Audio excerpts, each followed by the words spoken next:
के अंदर में भारतीय जनता पार्टी संविधान का सम्मान कर रही है क्या? एक साथ 140 सांसदों को निलंबित करके बिल पास करती है, तो आप समझ रहे हो कि संविधान का सम्मान हो रहा है। और विपक्ष को हमेशा विपक्ष को टारगेट करती है। विपक्ष जो राय देता है, आप बिल लेके आते हो, विपक्ष राय देता है, विपक्ष की राय कहां मानते हो? जेपीसी में भी अगर वक्फ बोर्ड पे राय दी, वक्फ बोर्ड बिल पे, तब भी नहीं माना। किसान बिल बना रहे थे तब राय दे रहा था विपक्ष, तब भी नहीं माना। आप विपक्ष की राय नहीं मानते हो। और तो और मानी सर्वोच्च न्यायालय का भी अपमान करने लगे। माने संविधान का आप सम्मान नहीं करते, विपक्ष का सम्मान नहीं करते, अब तो सर्वोच्च न्यायालय का भी सम्मान नहीं कर रहे हो। सर्वोच्च न्यायालय को कह रहे हो कि भैया ये तो भाई इनकी वजह से गृहयुद्ध हो रहा है देश के अंदर में। अभी समित पात्रा जी कह रहे थे अगर नहीं विश्वास है तो कोर्ट चले जाओ। अरे भैया आप ही कोर्ट पे नहीं विश्वास कर रहे हो, आप कोर्ट का अपमान कर रहे हो। तो बताइए आप देश के लोकतंत्र में विश्वास कर रहे हो क्या? पहले ये बता दीजिए। आप किसी चीज में विश्वास नहीं करना चाहते हो तो आप देश को तानाशाही की तरफ लेना चाहते हो या राजतंत्र की तरफ लेके जाना चाहते हो? विपक्ष अगर इलेक्शन कमीशन से सवाल पूछता है तो आप टपक पड़ते हो, बीच में आगे बीजेपी टपक पड़ती है। अरे सवाल मेरा बात हो रही है इलेक्शन कमीशन से, टपक बीजेपी पड़ती है। तो ये रिश्ता क्या कहलाता है? सवाल तो ये है, ये कौन सा रिश्ता है? किसी भी एजेंसी से हम सवाल पूछते हैं लेकिन बीजेपी टपक के आ जाती है। क्यों भाई?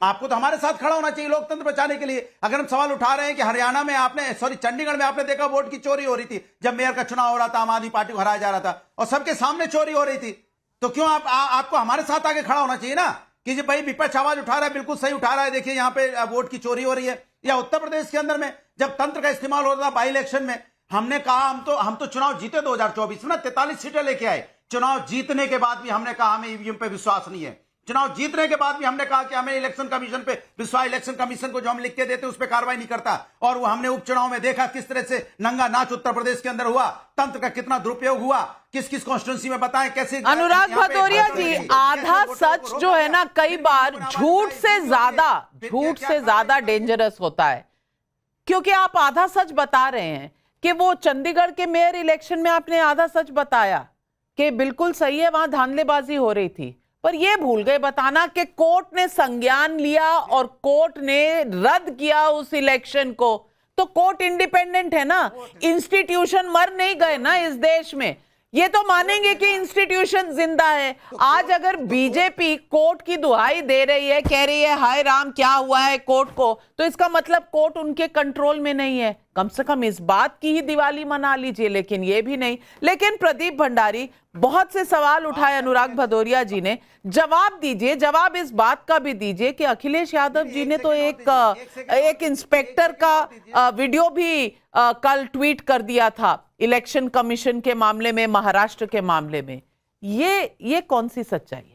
नविका जी, वो सस्पेंडेड इलेक्शन ऑफिसर है बीड का, ये आपको मैं बता सकता हूं। बीड के डिस्ट्रिक्ट इलेक्शन ऑफिसर ने ऑलरेडी लिखा है कि वो वहां पे प्रेजेंट ही नहीं था। तो मेरा सवाल है, हर दागी, हर भ्रष्टाचारी के कंधे पे ही क्यों विपक्ष जो है अपनी गोली चलाने की बात करता है, राजनीतिक गोली? मैं बताता हूं अनुराग भदौरिया की पीड़ा क्या है। ये 30 दिसंबर 2015 की बात है नविका जी, टाइम्स नाउ का ट्वीट है। समाजवादी पार्टी का नेता टोटाराम यादव को अरेस्ट किया गया था क्योंकि वो पंचायत पोल में उत्तर प्रदेश में बूथ कैप्चर कर रहा था। तो आज ये लोग बूथ कैप्चर नहीं कर पाते हैं और जब बूथ कैप्चर करते हैं तो अरेस्ट हो जाते हैं। पहला देश में बूथ कैप्चरिंग बेगूसराय के अंदर कांग्रेस पार्टी के नेता ने करी थी। तो ये दोनों के दोनों जो है इस बात से चिड़े हुए हैं कि इनकी बूथ कैप्चरिंग की दुकान बंद हो चुकी है, इसीलिए अनुराग भदौरिया को दिक्कत है। और आज अनुराग भदौरिया उत्तर प्रदेश की बात कर रहे हैं। इनके रामली सुमन ने एक दलित बच्ची के रेप को बोला एक छोटी मोटी घटना है। ये इनका चरित्र और स्वभाव है, ये तो बोले ना। और हमको आप बात करें, हम तो जुडिशरी का सम्मान करते हैं। जस्टिस दीपक मिश्रा के खिलाफ इंपीचमेंट मोशन लाने वाले आप लोग थे, जस्टिस अरुण मिश्रा के खिलाफ पर्सनल टिप्पणी करने वाले आप लोग थे। राम गोपाल यादव ने तो former chief justice of India को गाली तक बक दी थी। तो पहले अंदर जाके अनुराग भदौरिया हरा कुर्ता जो है उसको हटाइएगा शो के बाद में, और मिरर में अपने आप को देखिएगा और पूछिएगा कि क्या अंदर की चेतना कुछ बची है कि नहीं बची है।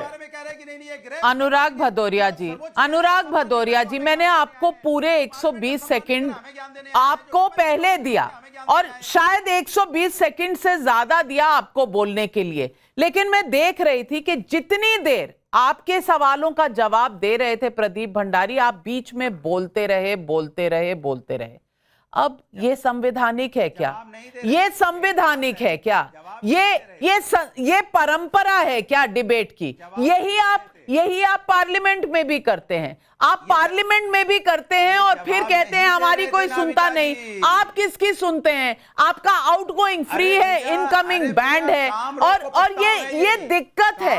आप अपना भी बोलेंगे, दूसरों को भी नहीं सुनेंगे, फिर हाय तौबा मचाएंगे। ये सही बात बिल्कुल नहीं है। ये सही बात बिल्कुल नहीं है। और अनुराग भदौरिया, हमारे दर्शक भी ये लिखकर भेजते हैं। और मैं आपके सम्मान में कोई ऐसे वाले कमेंट्स लेती नहीं हूं, लेकिन दर्शक भी लिख के भेजते हैं कि अनुराग भदौरिया सुन नहीं रहे, सिर्फ बोल रहे हैं। मर्यादा पालन करना चाहिए, चाहे किसी भी पार्टी से हो। लेकिन रीना गुप्ता जी, एक सवाल जो दर्शक पूछ रहे हैं, रविंद्र केपी का यूट्यूब पर सवाल है, राहुल गांधी के ऐसे बयानों के बाद हम क्यों ना माने कांग्रेस का भारत से खेल खत्म, tata bye bye. Diwakar Mishra भी पूछ रहे हैं, अमेरिका में भारत की शिकायत करने से अमेरिका क्या प्रधानमंत्री बन जाएंगे? ये सवाल दर्शक पूछते हैं कि बाहर के देश में जाकर इस देश को कोसने से क्या कुछ बदलने वाला है? ऐसा क्यों किया जाता है? नविका जी, पिछले कुछ सालों से लगातार ऐसी खबरें आती हैं कि इलेक्शन कमीशन जो है एक तरीके से भारतीय जनता पार्टी के कार्यकर्ता की तरह काम कर रहा है। जैसे भारतीय जनता पार्टी का एक इकोसिस्टम है, आरएसएस, विश्व हिंदू परिषद, बजरंग दल, उसी तरह इलेक्शन कमीशन जो है भारतीय जनता पार्टी के इकोसिस्टम में काम कर रहा है। 2023 में जब बीजेपी ने कानून बदला और उसका असर यह है कि अब बीजेपी डिसाइड करती है कि इलेक्शन कमीशन कौन बनेगा, सीईसी कौन बनेगा। पूरे दुनिया में किसी देश में नविका जी ऐसा नहीं होता कि सरकार विपक्ष के बिना डिसाइड कर रही है कि इलेक्शन कमीशन कौन बनेगा।